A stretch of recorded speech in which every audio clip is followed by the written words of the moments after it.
네, 월스트리트 모닝 브리핑 함께하고 있습니다. 지금 다들 어떻게 아침 드시는 분들이 많으신가 봐요. 메뉴에 대해서 말씀해 주시는데 어떤 분은 순두부에 밥 먹고 있다고. 네, 우리 미래중년 코나님.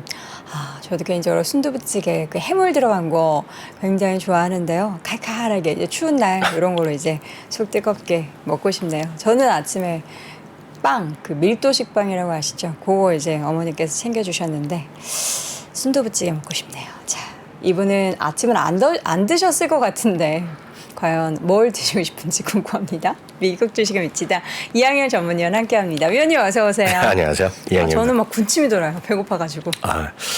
저는 맨날 댓글 할 때마다 네. 엄청 민망합니다. 왜요? 여동이 그 말을 왜 받아주질 않냐고. 맨날 용담해도 받아주지 아니 않고. 근데 되게 네. 위원님은 평소에 저한테는 진짜 네. 젠틀하시고 근데 방송에서 막 항상 아니에요 이러시니까 오해하세요. 좀 그거 좀 풀어주세요. 저희 진짜 항상 이제 따뜻한 뭐 말을 먹고 싶냐고 물어봐서 찌개 자, 위원님 오늘 아침 뭐 드시고 싶으십니까? 아침이요? 네. 아침에는 전 솔직히 말씀드리면 브런치는 거 엄청 좋아하죠. 우리 브런치. 처음 만난 것도 그런 데서 만났잖아요. 강남에서. 맞아요. 그 유명한 사람이 하는 거. 예종드라 카테고리 맞아요. 아니, 브랜드 얘기하면 얘기하면 안 돼요? 네. 예, 그분이 하시는 거. 그리고 저는 딱 그걸 안 좋아합니다. 솔직히. 찌개류를 하나도 잘 안 먹어요. 안 좋아하세요? 냄새 나서 머리가 아파요. 그래서 저희 집엔 그게 없어요. 우리 또 위원님은 그런 네. 이제 브런치 느낌인데 저는 굉장히 구수하게 된장찌개 뭐 이런 거 좋아합니다. 네. 어쨌든 위원님이 오늘은 우리 젠틀하게 대답해 주셨으니까 여러분 그런 댓글 남기지 말아주세요. 자. 고기 먹고 왔을 것 같다고 말씀하시는데 아침 안 드셨죠? 아침에 좀 불고기 좀 먹었죠. 진짜요? 벌써요? 어젯밤에 해놓은 거 잠깐 먹고 왔죠. 진짜 부지런하시네요. 아니 다 해놓은 거죠. 아침까지 그 이제 저희 지인이 자고 있으니까 소리 내면 안 되거든요. 네, 조금 그렇죠. 나와갖고 불 조금만 켜고 좀 먹고 왔죠. 배고파서. 네, 네. 알겠습니다. 예, 남의 잠을 또 깨우면 안 되니까요. 혼납니다. 예. 알겠습니다. 자, 오늘은 이제 어떤 이야기를 좀 풀어주실지가 궁금한데 네. 시장이 보면은 네. 금리의 영향에 대해서 너무 그때그때 달라가지고 저는 모르겠습니다. 이제 쓰리천이 막 올랐어요. 네, 제가 만약 3% 관계자라 그러면 네. 앞서 그 오기석 법인장이 얘기한 그 채권이라든가 주식의 그 듀레이션 잠깐 얘기했잖아요. 보유 기간 이런 거. 그걸 딱 숏으로 만들어놔서 전 국민한테 배포했으면 전 좋겠다. 쇼츠로. 네, 그거 예. 진짜 관계자라면 그거 만들어. 왜냐하면 그거를 정확히 이해하는 사람이 없거든요. 네. 근데 운용사에 계셨고 지금도 마찬가지니까 그런 얘기 하는 거 되겠고요. 네. 잠깐 거기 관련해서 하나 힌트를 드리면 요즘 보면은요, 채권 ETF가 있고 채권이 있어요. 우리나라도 마찬가지입니다. 국내 채권 ETF가 있고 네. 국내 채권이 있어요. 채권은 국채도 있고 여러분들이 좋아하는 삼성전자 같은 아주 대기업이 있겠고요. 그쵸. 좀 거래가 안 되는 좀 이상한 거 있겠고요. 또 수많은 것들이 여러분 다 거래할 수 있는데 가장 쉽게 하는 것이 이제 상장돼 있으니까 ETF나 이런 걸 하시는 거가 네. 되겠고요. 제가 뭐 그때도 말씀드렸듯이 여덟앵커도 이 자리에서 말씀드렸다시피 관심 있으면 부모님이랑 같이 해서 망하지 않을 우리나라 대한민국이면 회사채로 하나 사시라. 네. 왜냐하면 그건 ETF가 아니라 채권이기 때문에 만기까지 갖고 가면 되거든요. 근데 전제 조건은 망하지 않아야 돼요. 망하면 꽝이기 때문에 그래서 국채가 됐건 지방채권이건 이런 거 삼성전자 이걸 사기가 쉽지 않을 겁니다. 개인들이. 그러니까 그런 걸 하는 거라고 보셔야 되겠고요. 요즘은 보면 HTS 이런 거 들어가 보면 채권 살 수 있는 그런 것도가 있던데 뭐 10,000원부터 살 수 있고 뭐 그런 거 있던데요. 채권으로? 그러면 아주 잘 돼 있는 거죠. 네. 그런 채권. 저는 그것까지 회사채. 안 해봤는데 그거 있으면 그런 거 한번 하셔야 되는데 전제 조건은 망하지 않을 회사를 사시는 게 핵심이 되겠고요. 그 달러 표시도 요즘은 많이 합니다. 증권사에서. 그러니까 ETF뿐만 아니라 좀 여유가 있으시고 장기적으로 하실 분들은 달러 채권을 많이 해요. 그래서 제가 어저께 집에 갔더니 그 전단지 있잖아요. 전단지 와갖고 모 증권인데 모 증권에서 무슨 PB 해갖고 VIP 해갖고 괜히 VIP도 아니 막 보내잖아요. 거기가 또 강남 지역이라 가지고. 거기 때 저희 지인도 이거 할까요? 뭐 딱 그러는 거예요. 딱 써 있는 게 뭐냐면 미국 채권이 있습니다 거기. 근데 미국에 20년짜리 이런 건 아니고 근데 있긴 있어요. 2050년 만기 그런 것도 있는데 네. 뭐 5년 남은 거 그런 것들이 있거든요. 그런 걸 할만하죠. 5년 남았는데 지금 5% 할만하거든요. 그걸 선택적으로 하시면 돼요. 네. 선택적으로 난 그게 만족한다. 그러면 그거 하는 거는 제가 아주 권장합니다. 그거. 그거는 왜냐하면 그런 분들이 그 포지션이 있어요. 딱 보니까 거기 어저께 보니까 우리나라에 공기업이 하나 있더라고요. 한전이요? 뭐라고 말 안 하지만 그 공기업도 달러 표시 채권이 있더라고요. 그것도 뭐 꽤 채권이 나가는 거 있거든요. 네. 그런 거는 저희 괜찮죠. 근데 그 공기업이 망한다, 망하지 않는다라는 거를 생각하시면 되는데 저는 망할 것 같진 않아요. 그 망할 수가 공기업이. 없죠. 그러면 달러 표시 채권이니까 그런 거는 할만하죠. 그래서 그렇게 접근하시는 거는 이 주식이랑 전혀 상관없는 거거든요. 네. 그런 것들 한번 그런 것들 아마 직접 하시려면 그런 건 잘 안 될 겁니다. 그래서 그 증권사에 막 직접 상담해 보시면 네. 그런 건 좋은 기회가 있고 전 그런 거 하라 그러죠. 예. 하지만 약간 우리가 얘기하는 아까 말씀하셨던 3배짜리 그랑은 전혀 다른 차원의 얘기다. 정말 채권 투자를 하시고 네, 싶으신 분들은 네, 이런 네. 방법으로 생각을 하셔라라는 네네. 이야기 다시 한번 강조드렸고요. 네. 자, 그래서 이제 밤새 발표된 내용들을 보면은 네네. 소비가 굉장히 강했는데 이게 막 또 계약 시즌이라서 그런다라는 뭐 분석도 있어요. 뭐 그럴 수도 있을 것 같습니다. 그렇지만 뭐 우리가 알 수는 없지만은요. 네. 그걸 다 예상하고 0.3이라는 숫자가 있었거든요. 그러니까 예상보다 훨씬 좋았기 때문에 일부에서는 야 이거 뭐야? 소비가 전혀 위치가 안 된다. 그러니까요. 소비가 더다시 제자리로 회복됐다는 얘기를 하는 거와 찰스 수업에서 그런 얘기는 벌써 좀 멘트가 나왔고요. 네. 지금 올해 연말 쇼핑 시즌 보통 이제 11월 1일부터 2달을 하는 사람도 있고 뭐 여러 가지 기준이 있는데요. 연말 쇼핑 시즌이 작년보다 훨씬 좋을 거라는 얘기하는 사람들이 있습니다. 지금. 그래요? 그래서 이거는 전혀 다른 차원이고 예상보다 높았다는 것 자체는 상당히 의미 있다. 다만 예상보다 높아지니까 금리가 또 폭등했잖아요. 아, 그렇죠. 금리가 오늘 4.83 뭐 얼마로 끝날 것 거의 같습니다. 4.9까지 올라갔었죠. 네, 그래서 4.87 뭐 이렇게까지 갔다 4. 얼마로 끝나면서 그 16년 만에 최고치를 다시 네. 기록했습니다. 이렇게 보셔야 되겠고요. 중국 수출 제한을 다시 강화한다는 얘기면서 엔비디아가 오늘 많이 4.7% 정도 떨어졌고 3대 지수 중에서 일단 금리 때문에 기술주가 하락하고 이제 엔비디아 떨어지면서 나스닥이 내려가고 S&P 500과 다우는 보합 정도 일단 아니 근데 마감된 게 기술주 하락했는데 러셀 2000은 어떻게 이렇게 버틸까요? 그동안 저점에서 매수세가 들어오는 걸까요? 엄청 떨어졌어요. 그쵸? 러셀 많이 2000이요. 떨어져서 그런 거겠죠? 자, 그 표현은 그렇지만 엄청나게 떨어졌습니다. 맞아요. 엄청나게 오래 떨어지는 것이 러셀 2000이다라고 네. 이해하시면 되겠고요. 지표대요. 소매 판매는 이거죠. 0.3밖에 안 나올 줄 알았는데 이게 0.7이 나왔기 때문에 엄청나게 높게 나왔다라고 보셔야 되겠고요. 여기 이제 마찬가지입니다. 그래서 장중 기록으로 보면 장중에 올라갔던 거 보면 지난 이때보다는 약간 모자랐거든요. 장중. 그렇지만 종가 기준으로 보면 이게 2007년이요. 여기 보시 2007년이거든요. 딱 이때. 2007년 10월 6일 네. 엄청난 금리. 그러니까 이런 것들로 보면 예를 들어 그렇게 질문하시죠. 제가 말씀드렸던 공기업 채권을 어저께 사신 분보다 오늘 사신 분이 더 싸게 사실 겁니다. 그런 느낌 정도 차이가 있지만 그것들을 지금 그런 공기업이건 미국 채권 2005년 후 만기는 끝까지 만기까지 갖고 가 있다는 개념이거든요. 그런데 ETF는 만기라는 게 없잖아요. 그래서 그거랑은 3배짜리하고 전혀 다른 얘기라는 거 다시 한번 이렇게 이해하시면 좋을 것 같고요. 달러. 다음은 달러입니다. 달러는 하여튼 뭐 고공행진을 계속 하고 있고 뭐 더 오르진 않았지만 뭐 네. 엄청 무시무시한 달러 수준을 계속 유지하고 있다라고 보셔야 되겠습니다. 유가. 네, 유가도 뭐 그 상태 계속 유지하고 있고요. 하여튼 90달러 나가고 있고요. 하여튼 지금 보면 이번에 18일인가 오늘인가요? 원유 재고. 아니요, 그 바이든 이스라엘 가죠. 네, 이스라엘 현지 가고 시각이니까 이제 곧 하루 동안에 여러 사람 다 만난다는 거잖아요. 근데 하여튼 최악은 그 무시하고 그냥 가자 들어가서 뭐 폭탄 쏘고 뭐 탱크 가서 집 밟고 막 서로 죽이고 살리고 막 이렇게 하잖아요. 그래갖고 이란까지 막 들어가면 $100, $150 갈 수 있다는 경고가 있었잖아요. 안 그랬으면 좋겠습니다. 아니, 안 그래야죠 당연히. 근데 하여튼 모르죠. 이스라엘의 그 총리는 지금 푸틴 얘기에 말렸더니 그건 딴소리 하지 말고 나는 나의 길을 간다 그랬는데 또 바이든이 왔으니까 뭐라 그럴지 모르죠. 예. 다음은 금값이 되겠고요. 금값도 고점에서 금값은 이거 딱 $100가 회복 오르는 거거든요. 근데 저는 이건 좀 개인적으로 좀 엄청 비싸다고 말도 안 되게 비싸다라는 생각을 하고 있는데 여튼 금값이 되겠고요. 미국의 요거는 이제 제한. 요거는 이제 엔비디아의 칩 이런 것들이 이제 미국에서 제한을 강화한다는 얘기하고 있는데 이걸 그런 뉴스 나올 때마다 좀 쉬는 거는 뭐 할 수 없겠죠. 다만 젠슨왕은 여러 번 얘기했잖아요. 팔 때 많다고. 그래서 중국 아니어도 팔 때가 많다. 직접 그런 얘기 여러 번 했죠. 없어서 지금 또 못 가져간다라고 하니까요. 저 이런 표현하면 적절할지 모르겠지만 그 반려견 강아지 이렇게 키우신 분이면 먹이를 이렇게 주면 막 오잖아요. 네. 특히 강영욱 같은 친구가 그런 형님이 오시면 그냥 생전 모르는 게 막 달려들잖아요. 먹이 달라고 그러잖아요.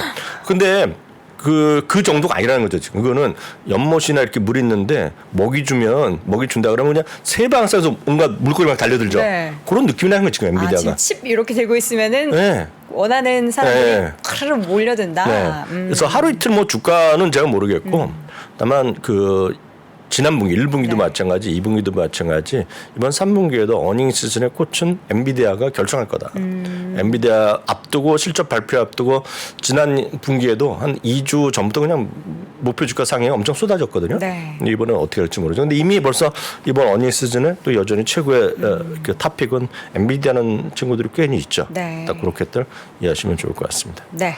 그래서 엔비디아가 오늘 지금 4%, 6%, 4.6 정도 떨어졌네요. 실적 발표 내용도 좀 실적 볼까요? 발표한 기업 한 두세 개만 간단히 한번 살펴보도록 하겠는데요. 이제 로키드 마틴이 실적을 발표했습니다. 로키드 마틴은 다시 말씀드리지만 이 실적 자체를 보면 큰 의미가 없어요. 왜냐하면 단기적인 흐름이 있고 장기적인 흐름이 있는데 요거는 분명히 말씀드리지만 이거는 제 생각으로는 이거는 전쟁에 따른 뉴스 때문에 올라간 거 그 이상도 이하도 아니라고 보고 있고요. 다만 이렇게 떨어진 거는 두 가지 요인 정도가 있다라고 말씀드렸습니다. 네. 달러 강세에 대한 요인이 분명히 있을 것이고요. 그리고 일단 그 트럼프 대통령이 집권하면 전쟁을 바로 끝낸다라는 얘기. 그리고 또 하나 결정적인 것은 지금 연방 정부가 지금 본 예산이 책정이 안 되고 있잖아요. 그에 따른 약했는데요. 오늘 결과로 보면 이 정도가 나왔는데 주당이익이 6.73 그리고 매출이 이 정도 나왔는데 예상보다 넘어섰거든요.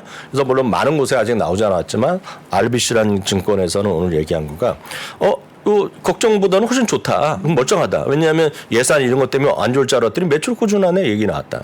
다만 마진은 좀 악화됐어요. 마진 악화된 거는 조금 줄어드는 건 분명히 인지를 하셔야 돼요. 마진 내려간 것은 달러 요인이 크다라고 보셔야 될 것 같습니다. 그렇지만 여전히 회사 측에서는 자기네 좀 자신감 그리고 주주 환원 정책에 대한 지지 재확인했다라고 보셔야 되겠습니다. 그래서 긍정적인 여전히 장기적으로 보겠지만 이거를 제가 걱정하는 것은 이런 전쟁 이런 것들 전쟁이나 방위산업 관련 주식을 전쟁 때문에 이렇게 매매하시는 거는 그건 테마 이건 테마고 답이 없을 거다. 그래서 물릴 가능성이 훨씬 크다. 이거 뭐 국내 주식, 한국 주식, 뭐 미국 주식 말할 것 없이요. 그래서 이런 분들 관심 있으신 분은 늘 말씀드리지만 우주항공, 방위산업 ETF 정도가 무난한 선택 대안이다. 산업에 대해서 계속 확장을 기대하신다면. 예, 그런 분들이라면 전 이게 가장 무난하다라고 보셔야 되겠고요. 정말 아니면 그런 분들이 있어요. 난 뭐 좀 밀떡 같은 분들이요. 네. 그래서 진짜 그런 거 무기 이런 거를 좀 잘하시고 그런 분들은 벌써 지금 처음에 우크라이나 전쟁 나왔을 때 보면 전 세계 밀떡들이 엄청나게 그 무기 하나 나올 때마다 그 분석하거든요. 그런 관심 없으신 분 전혀 모르지만 전 쌀떡 팔아서. 그러니까 그거 엄청납니다. 엄청난데 이번에도 뭐 그럴 수는 있겠죠. 네. 그래갖고 제가 이제 우스갯소리를 보면 얼마 전에 그 가자 지구 옆에 큰 그 광장 같은데 그냥 이스라엘 장갑차가 빼곡 있더라고요. 장갑차 탱크 이런 것들이 진격하려고. 근데 그게 진짜 제가 봤을 때 수백 대입니다. 수백 대. 뉴스에서 봤을 때는 네. 약간 과장이 됐겠지만 수백 대라는 표현이. 근데 그 막 좀 거기도 전쟁하다 보면 부서지는 것도 있을 거 아닙니까? 그럼 도대체 그거는 다시 쟁겨놔야 되잖아요. 쟁겨놔야 되죠. 채워넣어야 된다. 채워놔야 되잖아요. 양쪽에서 다. 그럼 그런데 저 장갑차를 누가 만드냐. 궁금하실 거 아니에요. 그렇죠.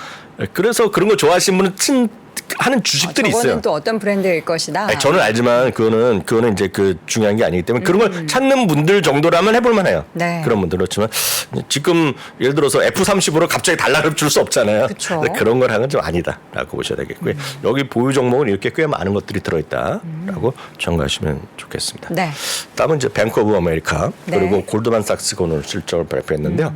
뱅크 오브 아메리카 그리고 골드만삭스 모두 실적은 생각보다 좋게 나왔지만 당연히 이제 이익은 전년 동기 대비 다 줄어들었습니다. 두 개 다. 두 개 다 모두 똑같은데 약간 골드만삭스는 그 지난주에 금요일날 발표했던 JP모건이랑 분위기가 비슷한 회사니까 보셔야 되겠고요. 뱅크 오브 아메리카는 소매금융부터 큰 회사에 미국 최대 소매금융 회사이기 때문에요.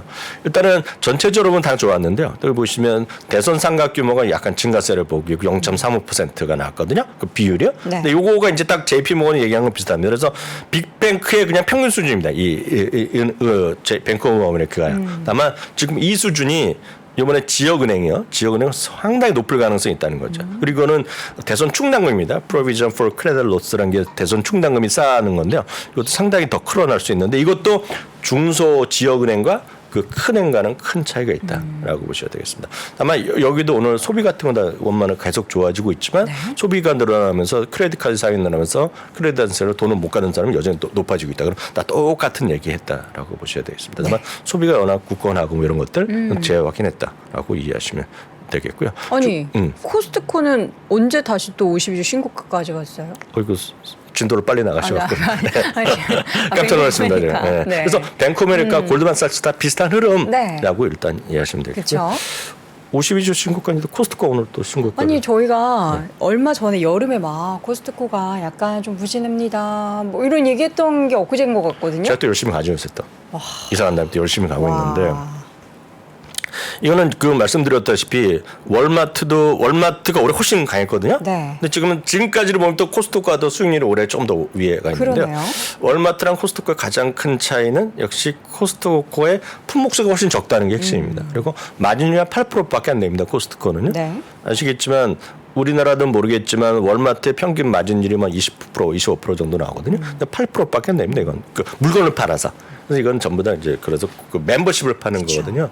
근데 이제 이 회사는 언제라도 이제 멤버십을 인상할 수 있다는 얘기를 하고 있죠. 그래서 2017년에 한번 인상하고자 안 했는데 모르겠어요. 할지 안 할지 모르겠지만 그게 있겠고요. 또 하나 이제 특별 배당을 얘기를 기대하고 있는데 그런 건 두 개 다 모두 뇌피셜 수준이라고 보셔야 되겠는데요. 가장 큰 차이가 하나 있습니다. 혹시 기억하시겠지만 우리나라 같이 치안이 잘 된 나라에서는 도저히 이제 이해가 안 되지만 미국에서 요즘 가장 큰 이슈. 우리나라 뭐 정기적 뉴스에서도 많이 나오잖아요. 도둑이요, 도둑. 네. 훔쳐가는, 물건 훔쳐가는 거. 그래서 타겟 같은 경우가 9개나 전국에서 문 닫고. 네, 맞아요. 여러분 요즘 보시면 뭐 리바이스 이런 데 이렇게 하는데 보더라도 청바지 하나 만져보는데도 그냥 와서 점원이 와서 열어줘야 되고.